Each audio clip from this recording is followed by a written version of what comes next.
In this video, we will discuss about how the SARS-CoV-2 spike protein glycosylation varies with cell system. So, what is the objective of this study? This objective of this study is to find out whether the glycosylation in the spike protein of the SARS-CoV-2 varies with cell system or not, and help. This information will help the people who are developing the vaccines to study the SARS-CoV-2 spike protein in those cell systems that are comparable that provide that shows glycosylation comparable to the human cells. So this is the basic objective that has been carried out in this paper, where they have used the spike protein from the SARS-CoV-2 and expressed them in three different kind of cell system. First one is the hex cells, and when they check the cell surface expression of the glycosylation, they find out that some of them are complex, and some of them are this O glycans are also there.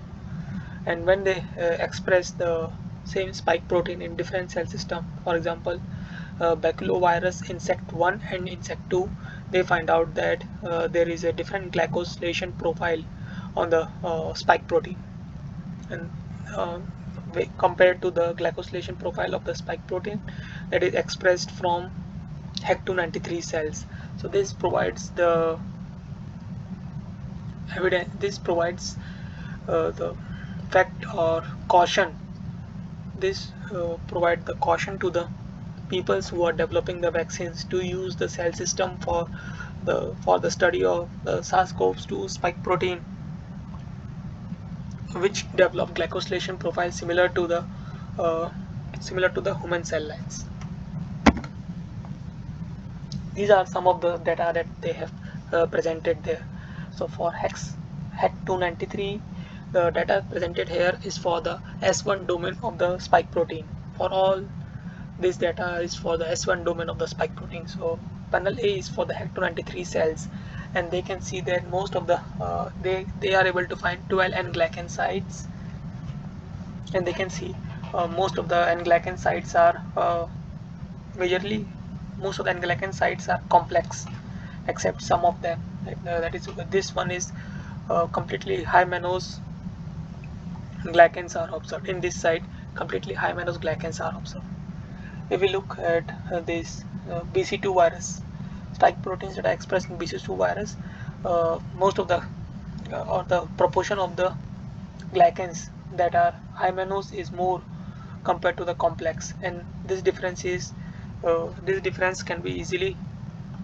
is easily visible between HEC293 cells spike protein glycosylation and the cells that are developed from, or not cells, spike protein that are expressed from SARS-CoV-2 spike protein that are expressed from BC2 virus.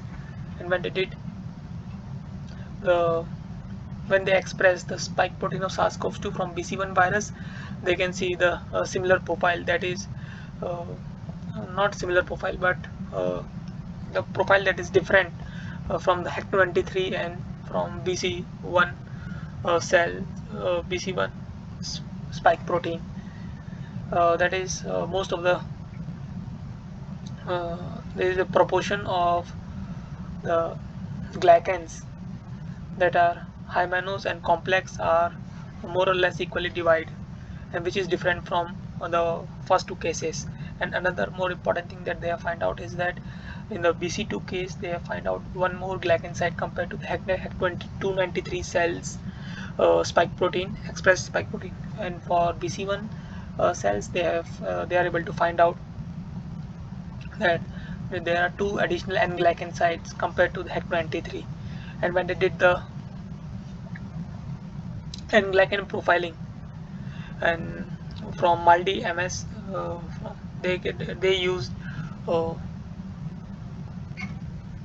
multi MS, uh, multi, or we can say, yeah, they have used multi LCMS strategy or instrument to find out this N-glycan profiling, and they can see the difference between the spike protein that are expressed in 293 cells and the spike proteins that are expressed in HEC, spike proteins that are expressed in BC1 cells and the BC2 cells. So this data provide the supports their hypothesis or evidence and